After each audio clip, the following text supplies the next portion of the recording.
എല്ലാവരും ഇങ്ങോട്ട് നോക്കിൻ. കെ കരുണാകരനെ ചിതയിലെടുക്കുമ്പോൾ അദ്ദേഹത്തിന്റെ ശരീരത്തിൽ പതപ്പിച്ച പതാകയുണ്ട്, കോൺഗ്രസിന്റെ ത്രിവർണ്ണ പതാക. അത് ഞങ്ങൾക്കൊക്കെ അവകാശപ്പെട്ടാണ്, ഞങ്ങളുടെ കാലം കഴിയും. അതിൽ നിനക്ക് അഭിമാനിക്കാൻ. എന്നോട് BJP-യിലേക്ക് പോകുക എന്നുള്ള സൂചന പോലും ഈ സംസാരങ്ങളൊന്നും ഉണ്ടായിട്ടില്ല. എന്നിട്ട് എന്തായി? നാറി നാശമായില്ലേ? അടവിന് കുഴപ്പമൊന്നുമില്ല, പക്ഷെ അത് മർമ്മത്തിൽ ഏൽപ്പിക്കാതെ എന്റെ തെറ്റ. മർമ്മത്തിലേറ്റു. അവളുടെ പാട്ടിന് പോയി. കുടുംബത്തിലെ പ്രയാസങ്ങൾ കുടുംബത്തിന്റെ അകത്ത് പറയാറുണ്ട്, ചിലപ്പോൾ പുറത്തും പറയാറുണ്ട്. എന്ന് വിചാരിച്ച് പാർട്ടി വിട്ടു പോകലാണ്. നിനക്ക് ഇപ്പോഴും നല്ല വിഷമമുണ്ടല്ലേ? കുറേശ്ശെ. ഇത്രയൊക്കെ വളർത്തി വലുതാക്കിയ പാർട്ടിയല്ലേ കോൺഗ്രസ് പാർട്ടി.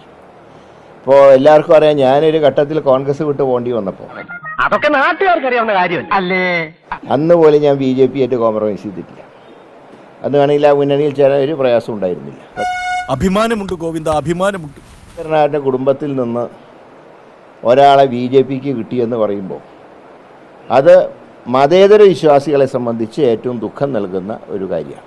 ഇനി പറഞ്ഞിട്ട് കാര്യം. പക്ഷേ അതുകൊണ്ടൊന്ന് ഞങ്ങളുടെ പോരാട്ട വീര്യം തളരില്ല. ഞങ്ങൾ ശക്തമായി ഫൈറ്റ് ചെയ്യും. തളരരുത് രാമൻകുട്ടി, തളരരുത്. നീ സമാധാനിക്ക്. പത്മജ എടുത്തുകൊണ്ട് കാൽ കാശിന്റെ ഗുണം BJP-ക്ക് കേരളത്തിൽ ഉണ്ടാവില്ല. അയ്യോ, അങ്ങനെ പറയരുത് സാറേ.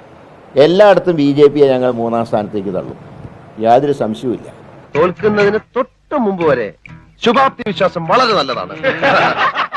ഈ ചതിക്ക് ശക്തമായി ഇലക്ട്രോണിക് വോട്ടിംഗ് യന്ത്രത്തിലൂടെ തന്നെ ഞങ്ങൾ പകരം ചോദിക്കും. അങ്ങനെ പറഞ്ഞു കൊടുക്കണ രമണ.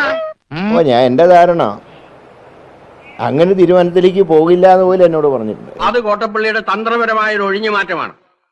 സ്വന്തം വീട്ടിലെ സംഭവവികാസങ്ങൾ അറിയാത്ത കോട്ടപ്പള്ളിക്ക് എങ്ങനെ ആഗോള പ്രശ്നങ്ങൾ വിശകലനം ചെയ്യാൻ പറ്റും? ഒരു ഘട്ടത്തിൽ പറഞ്ഞിരുന്നു, വിളിക്കാനൊക്കെ ധാരാളം ആളുണ്ട്, പക്ഷേ നമുക്ക് ഈ പാർട്ടി വിട്ടു പോകാൻ കഴിയില്ലല്ലോ. ഇനി നിങ്ങളുമായിട്ട് ഒരു കൂട്ടുമില്ല. എന്റെ കാര്യം നോക്കാൻ എനിക്കറിയാം.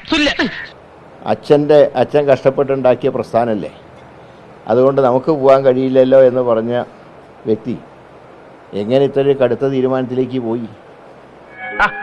പോട്ടെ സാറേ കേട്ടാ, വീട്ടുകളാ. സ്ഥാനങ്ങൾ വരും പോവും, അത് ജനാധിപത്യത്തിൽ സാധാരണയാണ്. ഒരു പ്രസ്ഥാനത്തിൽ നിന്നാൽ ചിലത് കിട്ടിയില്ല എന്നുണ്ടെങ്കിൽ കിട്ടിയതിൻ്റെ കണക്ക് ഓർക്കേണ്ടതാണ്. സഹിക്കല്ലാതെ എന്ത് ചെയ്യാം?